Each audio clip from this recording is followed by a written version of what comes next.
I never thought I would find myself writing a post like this. My name is Mike, and I'm your everyday guy who thought he had a solid marriage. I met Lisa in college. We fell in love, got married, and built a life together. For those first few years, everything seemed perfect. We had a cozy little house in the suburbs, jobs we were passionate about, and a close-knit group of friends. But as time went on, things started to feel off. I noticed little things, small changes that seemed harmless at first. Lisa became more distant, often glued to her phone, texting or scrolling through social media during dinner. When I asked her who she was talking to, she would brush me off with a laugh, saying it was just work stuff or group chats with friends. I wanted to trust her, but a nagging feeling grew in my gut. Lisa worked at the local Election Integrity Commission, and while she loved her job, I often felt like she was more invested in it than in our relationship. She spent long hours at the office, often coming home late. I tried to be understanding. After all, this was an important time for her career, but there was an underlying anxiety that started to settle in my mind. One day, after a sleepless night filled with anxious thoughts, I decided to take a look at her phone while she was in the shower. I know, horrible invasion of privacy, but desperate times call for desperate measures, right? I was surprised at how easily I unlocked her phone. She never really changed her passcode. I was greeted by a flood of messages. Most of them were harmless, but then I stumbled upon a thread that made my heart drop. There it was, clear as day. Lisa was exchanging flirty messages with a colleague from her office, a guy named Derek. The way she spoke to him was so different from how she spoke to me. Words like miss you, can't wait to see you, and the emojis, my God, the heart emojis. It was like a punch to the gut. I felt sick. My head spun as I scrolled through a few more messages, confirming what I feared. There was something very wrong in our marriage. When Lisa came out of the shower, I put the phone back down and tried to act normal. I felt like a storm was brewing inside of me, but I also felt paralyzed by fear. I didn't want to believe my wife would betray me like this. Our life together flashed before my eyes as I tried to rationalize what I had seen. Maybe it was just harmless flirting. Maybe I was overreacting. But deep down, I knew the truth. After a few days of agonizing over it, I couldn't take it anymore. I had to confront her. The day finally came when I decided to sit her down after dinner. I'll never forget the look on her face when I asked her about Derek. She went pale, her eyes darting around as if searching for an escape route. "Mike, what are you talking about?" She stammered, but I was ready for that. I pulled up the messages and laid them out like a deck of cards. The denial came quickly. She claimed they were just friends, that I was imagining things, and how could I even think that of her? The excuses rolled off her tongue with ease, but I could see through the facade.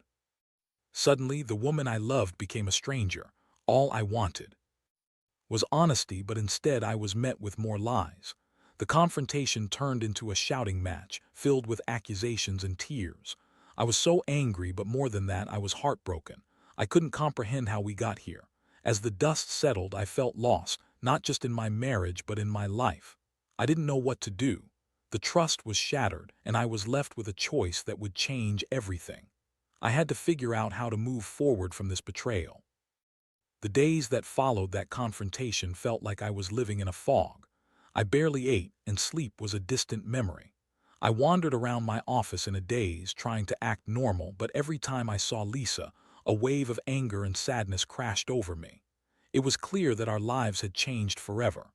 What had once felt like a foundation of love and trust was now a decaying structure, riddled with cracks and weaknesses. Lisa seemed to be in damage control mode. She would put on a brave face when we were around friends, acting like everything was fine. She would laugh at her own jokes and engage in conversations, but when we were alone, it was a different story. There was tension in the air, a silence that spoke volumes more than our words ever could. I remember one evening when I was staring blankly at the TV while Lisa sat across from me, her fingers dancing on her phone.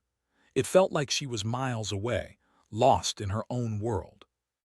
I could see the reflection of her face on the screen, and there was something unsettling about it, an insincerity, a feeling that she was hiding something even deeper. I decided to dig deeper into her relationship with Derek. I spent hours researching online, looking up infidelity statistics, and reading through countless articles about emotional affairs. I wasn't proud of it, but I felt like I needed to know the truth. I learned that emotional cheating could sometimes be more damaging than physical infidelity, and I felt a knot tightening in my stomach as I read more. After a few days, I couldn't contain my curiosity about Derek any longer. It was time to confront the source of my pain. I managed to get his contact information from Lisa's phone, another violation of privacy. I know, but I felt justified in my actions. I wanted to hear it from him, to know if he was aware of the chaos he had caused in my life. I texted him late one night, my heart racing. "Hey, this is Mike. We need to talk." The response was swift, almost too quick, as if he had been waiting for this moment. He asked me to meet him at a local bar. I was torn between dread and a sense of empowerment. This was my chance to confront the man who had invaded my life. The next afternoon, I found myself sitting at the bar, nursing a whiskey while waiting for Derek to arrive. I rehearsed what I wanted to say, how I wanted to make him feel the weight of his actions. When he walked in, my heart sank. He was confident and charming, with a smirk that made my blood boil. "Mike, right," he said, extending a hand. I shook it, but the touch felt like ice. "What's this about?" I took a deep breath, trying to keep my voice steady. "You know what this is about." "I know about you and Lisa." His expression shifted, but he recovered quickly. "Look, man, it's not what you think. Lisa and I are just friends. She talks about you all the time." "Friends?" I scoffed, unable to contain my anger. "You're sending her flirty texts, and I'm supposed to believe you're just friends? You've crossed a line that you can't uncross." He leaned back in his chair, crossing his arms defensively. "That's not fair. Lisa and I have a connection. She's been unhappy for a while. I thought you should know that." A wave of disbelief washed over me. I felt like I was in a movie, and I was watching my life spiral out of control. "You think you're some kind of knight in shining armor for swooping in. You're just a coward who preyed on a vulnerable woman." The exchange escalated quickly, with both of us raising our voices, but after a few minutes I could see that Derek was just as shaken as I was. He was aware of what he had done, and I realized that this wasn't just about him. This was about Lisa too. I left the bar with my head spinning. I was filled with a mix of betrayal and clarity. Derek was a symptom of a bigger issue in my marriage, and it was time to confront Lisa again. But this time, I wasn't just going to let her talk her way out of it. I wanted answers, and I needed to know whether there was a chance to salvage what we had, or if it was time to sever ties for good. That evening, I sat down with Lisa again. I looked her in the eyes, and for the first time, I wasn't going to let her deflect. I was ready for the truth, no matter how painful it would be. "Tell me about your relationship with Derek," I demanded, my voice steady. I wasn't going to let her spin this anymore. I needed to know where we stood. The moment I uttered those words, I could see the color drain from Lisa's face. It was as if I had pulled the emergency brake on our life together. The tension in the room was palpable. She sat there, frozen, her eyes wide as she processed my question. I could feel my heart racing, anticipation mixed with dread. "Mike, I do know what you want me to say," she finally stammered, her voice shaking slightly. I leaned forward, keeping my tone calm but firm. "I want you to be honest with me. I just confronted Derek, and I need to know what's really going on. Is there something more between you two?" She opened her mouth to speak, but no words came out. I could see the gears turning in her head, weighing her options. In that moment, I realized this wasn't just about her relationship with Derek. It was about our entire marriage, the trust we had built, or rather, the trust that had been shattered. "Okay," she finally said, her voice barely above a whisper. "There's more to it, but it's complicated." "Complicated how?" I pressed, my patience wearing thin. "This isn't just some misunderstanding. You've been texting him in ways that are completely inappropriate. You don't just flirt with someone at work." "What the hell is going on?" She let out a shaky breath, and I could see her defenses starting to crumble. "It started out as friendship. We bonded over work, and he was there for me when I felt stressed about the election. I never meant for it to go this far, Mike, I swear. Did you ever stop to think how that would make me feel?" I shot back, anger bubbling to the surface. "You're in a committed marriage, and instead of talking to me about what you were going through, you went to him. You let him fill a void that was meant for me." She seemed to shrink in her chair, her hands fidgeting nervously with the hem of her shirt. I know. I messed up. I was lonely and I didn't want to burden you with my stress. The election was just so much and he made me feel heard." "Is that all he did?" I asked, my voice rising slightly. "Did he only listen, or did you cross lines that you can't uncross?" Her eyes darted away from mine and I knew the answer before she even said it. "We kissed a few times. It didn't mean anything, I swear. It was stupid and I regret it. Derek and we just got caught up in the moment." Caught up in the moment. I echoed, disbelief washing over me. "Lisa, this isn't just a moment. This is your life and my life. You've jeopardized everything we built together. Do you even understand the gravity of what you've done?" Tears welled up in her eyes and I felt a pang of sympathy mixed with my anger. "I do, Mike. I messed up and I don't know how to fix it. I love you, but I was scared. I didn't want to admit that I needed help." "So, you thought cheating was the answer?" I asked, incredulity lacing my words. "You thought pushing me away and running to someone else would resolve your feelings. I wasn't thinking straight. I'm so sorry," she pleaded, her voice cracking. "I never wanted to hurt you. I thought it was just a distraction, a fling that wouldn't mean anything. But it turned into something more than I intended, and I can't take it back." The weight of her admission hit me like a ton of bricks. I felt a whirlwind of emotions rushing through me: anger, betrayal, sadness, but also a flicker of hope as I realized that she was willing to face the truth.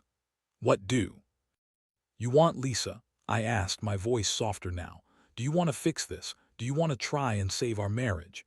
"I do," she replied, tears streaming down her cheeks. "I love you and I want to make this work. I'll do whatever it takes to earn back your trust. I'll cut off all contact with Derek and I promise to be honest with you from now on." Her sincerity meant something to me, but trust doesn't come easy after betrayal. It felt like standing on the edge of a cliff, peering into the unknown. I didn't know if I could forgive her, but I knew I had to consider our history, the love we had shared, and the life we had built. I needed time to process everything. "This is a lot to take in," I said, trying to keep my emotions in check. "I don't know if I can jump back into this right away. We need to be real with each other from now on, and I need to see that you're committed to fixing this." Lisa nodded, a look of determination in her eyes for the first time since our initial confrontation. "I will, Mike, I promise."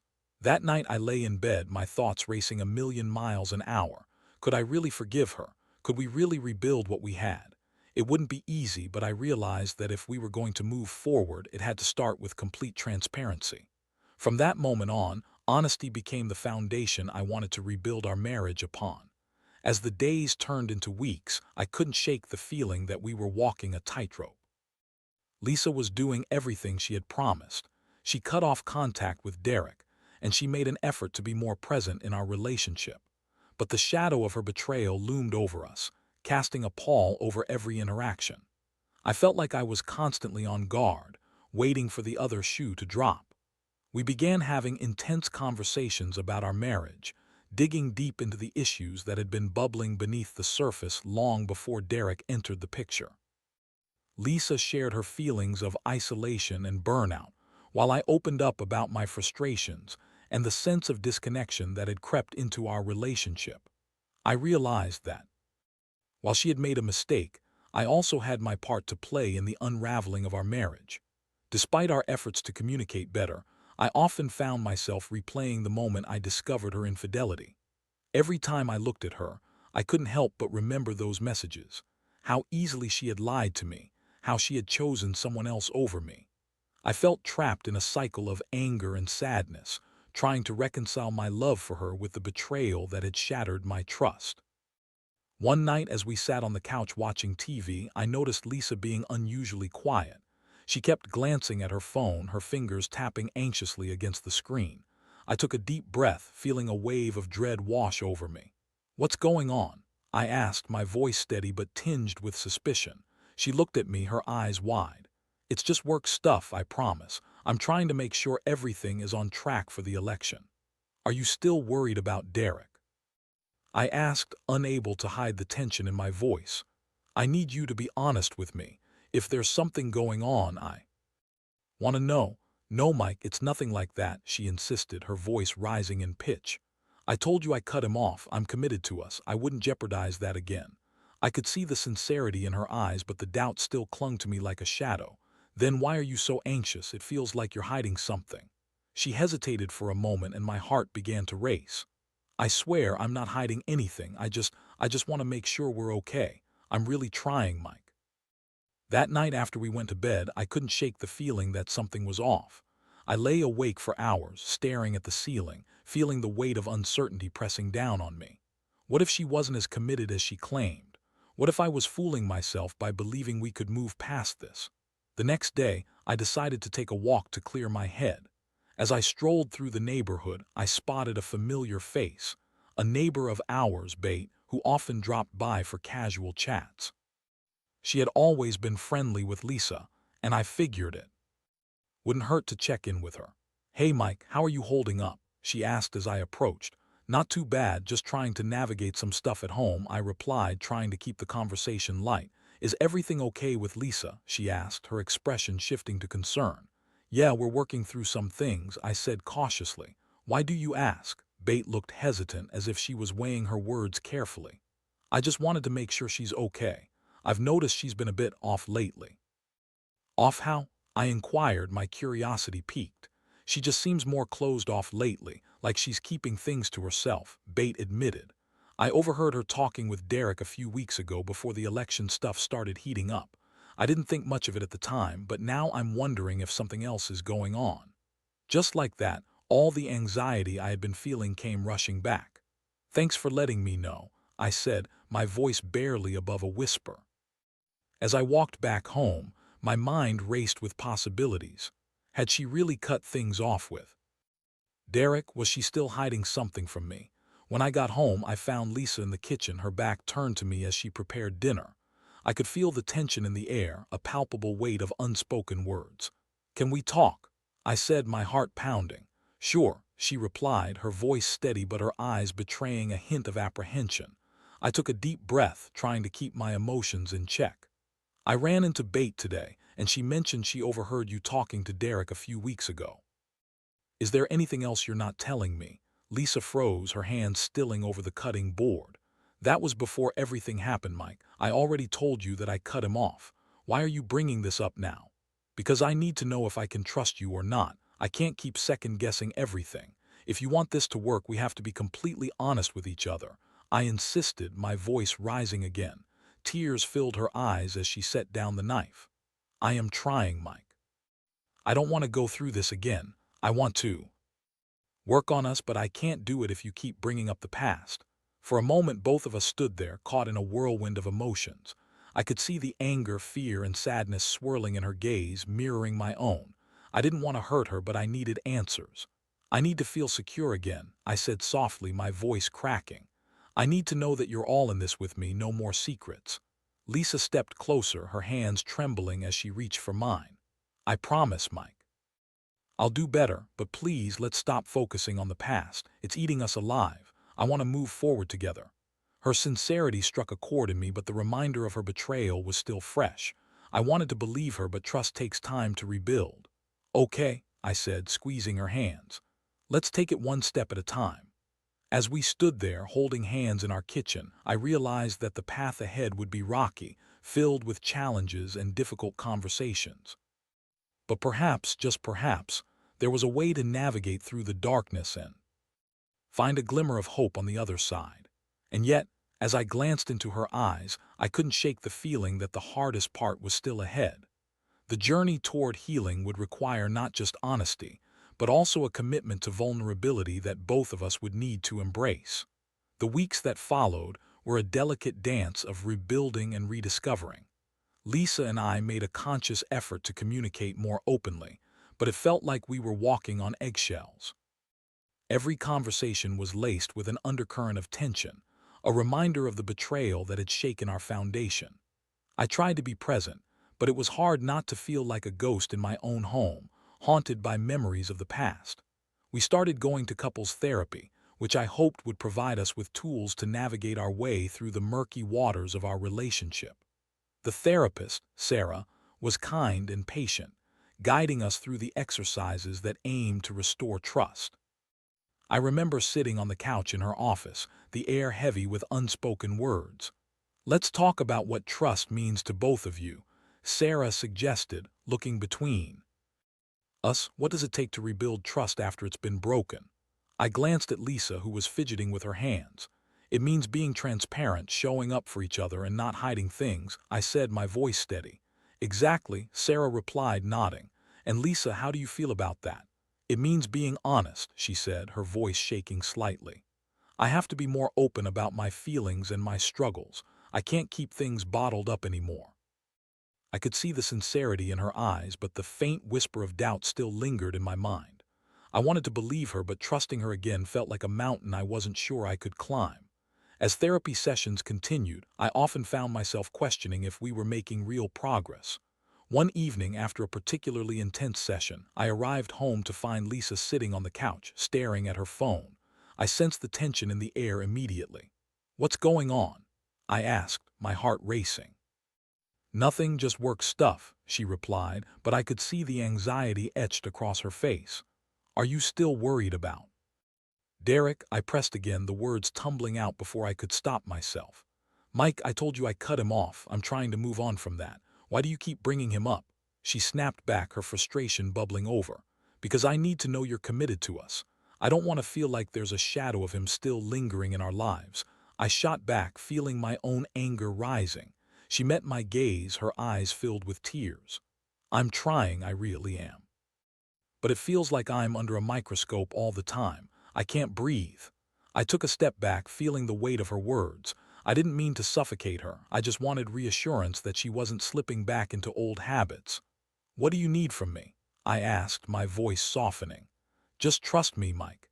Give me a chance to prove that I can be the person you need," she replied, her voice trembling. That night, after we had settled down, I lay in bed, staring at the ceiling, wrestling with my thoughts. The truth was, I wanted to trust her again. But I was scared. Every time I thought about Derek, I felt a wave of anger wash over me. I hated that he had taken up space in our lives, that he had become a constant reminder of her betrayal. The next day, I decided to take a different approach. Instead of focusing on the past or dwelling on my insecurities, I wanted to create new memories with Lisa, ones that would help us bond again. I suggested that we take a weekend trip to the cabin we used to visit during the summer. It was a place filled with laughter and love, a stark contrast to the heaviness that had settled over us in recent months. "Mike, that sounds great." Lisa's eyes lit up at the suggestion. "I think it would be good for us to get away and just reconnect." As we packed for the trip, I felt a sense of anticipation beginning to bubble inside me. I was ready to embrace the possibility of healing, to let go of the anger that had been consuming me. The drive to the cabin was filled with laughter and small talk, and for the first time in a long while I felt a flicker of hope. Once we arrived, the familiar sights greeted us like old friends: the towering trees, the tranquil lake, and the cozy cabin nestled among the pines. It felt like stepping into a different world, one where our problems seemed to fade into the background. As night fell, we built a fire outside and roasted marshmallows, reminiscing about the good times we had shared in that very spot. Between bites of gooey s'mores, I could feel the walls between us beginning to crumble. We talked about our dreams and aspirations, our fears and insecurities, and I realized that despite everything that had happened, we still had a connection worth fighting for. That evening, as we sat under the stars, I turned to Lisa and took her hand. "I know we have a long way to go," I said, my voice earnest, "but I want to be here with you. I want to try." Her eyes filled with tears, but this time they were different. There was hope in them. "I want that too, Mike. I'm committed to making this work, no matter what it takes." As we sat there, hand in hand, I felt a sense of peace wash over me. Perhaps we could build something new, something stronger. It wouldn't be easy, and there would be challenges ahead, but I was willing to embrace the journey together. I knew that while the road to healing was long, we were finally taking the first steps toward a better future. But as I looked at Lisa, I couldn't shake the lingering question that had been haunting me. Would she really be able to keep her promise, or was there still a part of her that was drawn to the shadows of the past?